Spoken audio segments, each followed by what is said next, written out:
Hi, good morning, everybody. Here we are. Beginning of another another work week.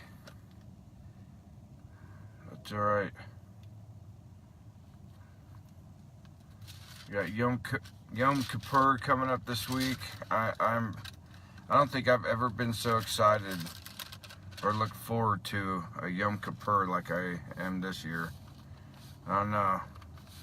You know, every year it just seems like Yah is just really preparing his people more and more. He's really refining us. Shabbat Shalom, Charlotte. Or Shabbat Shalom. Good morning. I saw Shalom. So, good morning, Charlotte. And David and Michelle, good morning. Good morning, Eric. Good morning, everybody. You know, I've never... this past year and a half, at least for me and the people in my congregation, you know, and I consider you guys who've been following us for a while part of our congregation and ministry. As you guys know, we feel that way about you. But I was talking about our congregation as far as here in Colorado. You know, yeah, the thing, this is why when you pray, you need to really understand what it is you're praying for, because beginning of the biblical new year in 2017, in April of 2017, our congregation prayed.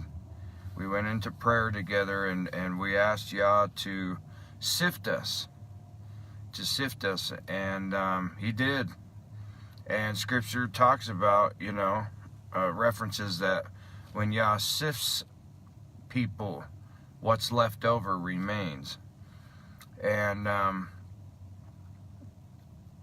sorry, what remains belongs to him. That's what I meant to say.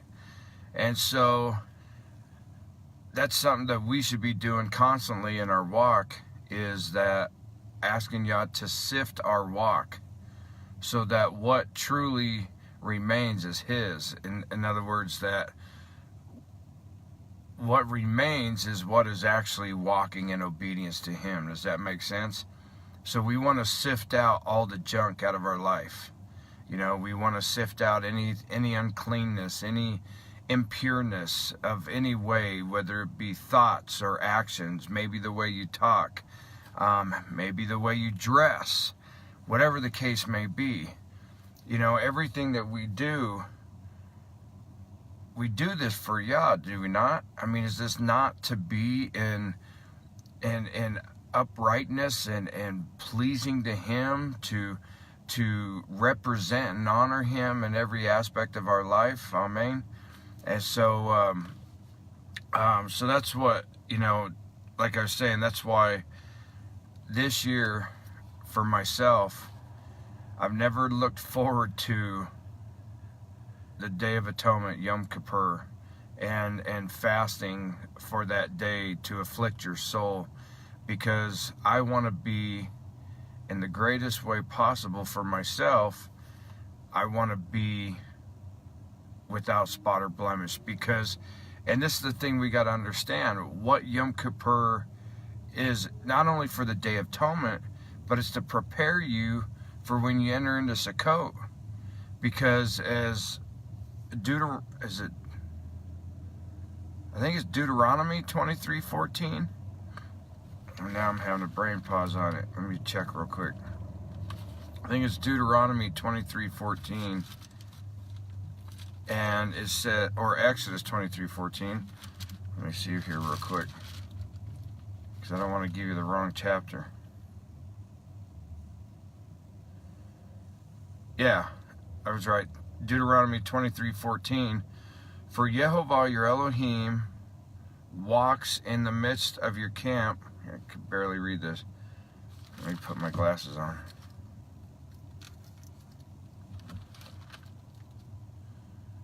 Walks in the midst of your camp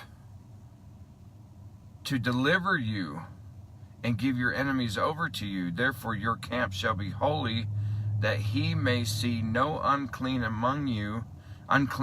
among you, and turn away from you. And it's like, and that, you know, I've been keeping Torah for over 10 years, and it just goes to show how much we always are learning, how much we are constantly perpetual students to His Word. Because even though I've always understood this, it's certain places in your walk when something becomes truly impactful, you really get the understanding of it. And for me, this is more impactful now than it ever was before, because never have I sought this hard. And I've always tried, but sometimes things just click more later. You know what I mean? And for me, in this, is clicked more about really being set apart, being clean, uncompromising of His Word, His commandments, His moedim, everything, and making sure that as I enter into Sukkot, that through Yom Kippur, I have made sure that I am clean in His Word. I have sought for Him to reveal anything, in any impurities in my life, in my walk. And so, this Sukkot, I'm just, because of Yom Kippur, and then going into Sukkot, and the people that we have joining us for Sukkot, I'm just excited. It's just going to be amazing. So, with that said, I don't know why I got off on all of that. Day 54, Psalm 54. Save me, O Yah, by your name, and vindicate me by your strength. Hear my prayer, O Elohim. Give ear to the words of my mouth. For strangers have risen up against me, and oppressors have sought after my life. They have not set Yah before them. Behold, Yah is my helper. Yehovah is with those who uphold my life. He will repay my enemies for their evil. Cut them off in your truth. I will freely sacrifice to you. I will praise your name, O Yehovah, for it is good. For He has delivered me out of all trouble, and my eye has seen its desire upon my enemies. Well, that's just short. They're just too short. Tomorrow we got a good sized one. You know, when you sit here and you read this, and it goes along with what I just actually was reading with that verse I just shared, Deuteronomy 23:14. He says, I will deliver you from your enemies and put them in your hands. You know, we're always going to go through things in our life where people are going to come against us. People are going to lashon hara, and if you don't know what that means, it means evil speak. You know, people who will gossip about you or speak against you in some way, or speak lies about you, or whatever the case may be. It doesn't matter. We don't need to defend ourselves. We don't need to react to it. We don't need to do anything. Let them. There's nothing we can do to stop it, and we shouldn't care. Being a pastor and stuff, being in ministry for about 15 years, I don't care.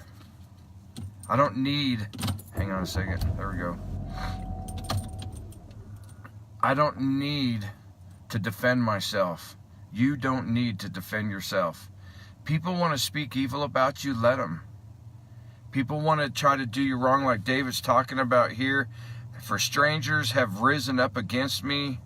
Oppressors have sought after my life. They have not set Yah before them. That's what it boils down to.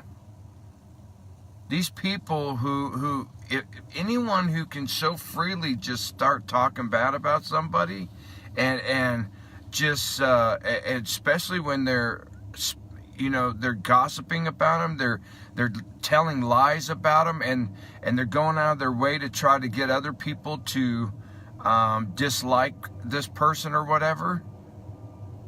They are somebody who has not set Yah before themselves. Yah's going to expose them. Sooner or later, the truth is going to come out, and people will see them for who they really are. And even if they don't, it doesn't matter. The one who knows the truth is Jehovah. Your Father, your King, your Messiah, they know the truth. And you know the truth. And that's all that matters. We don't need to prove anything to anybody. The only thing we need to do is prove ourselves to Yah. To walk in His Word every day. To study to show ourselves approved. To be willing to go the extra mile. To honor Him and glorify Him. And not shortchange Him. Not look for ways to get out of doing what His Word says to do or not to do. And make any excuses for it. Yah is worthy and worth going the extra mile for, considering the fact that I am saved because He died for my sins. So I would tend to think that, yeah, he's worth going the extra mile for. Amen. And, you know, behold, Yah is my helper. Jehovah is with those who uphold my life. He will repay my enemies for their evil. Cut them off in your truth. Don't worry about it. Don't worry about what anybody else says or does or anything else. They have to answer to Yah. We have to answer to Yah. We need to make sure that whatever we're doing is in line with Yah's Word, that we honor Him and glorify Him. David says, save me, O Yah, by your name. Vindicate me by your strength. Hear my prayer, O Yah. Give ear to the words of my mouth.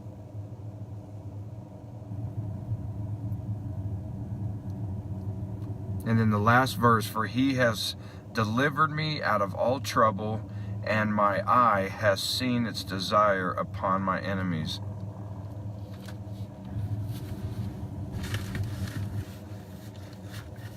The only enemy that we have to worry about, Mishpachah, is not those in the flesh. I know sometimes when, you know, I've had people come to me and tell me how, you know, why did these people say this about me or whatever and stuff like that. And all I can do is encourage you to not let it bother you. Because it doesn't matter. I mean, my wife and I and Anthony and Angela in our ministry, you know, it comes with the territory. Every once in a while we get people that try to speak ill about us, try to speak against us in some way, or try to get others to come against us, and it's just the way it happens. And they're in Yah's hands.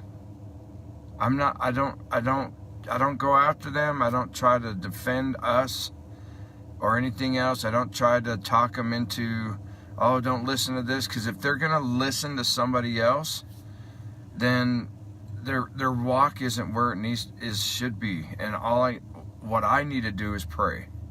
And that's what we need to do. Yeshua tells us this. Pray for your enemies. Pray for them. Pray for those who speak against you, who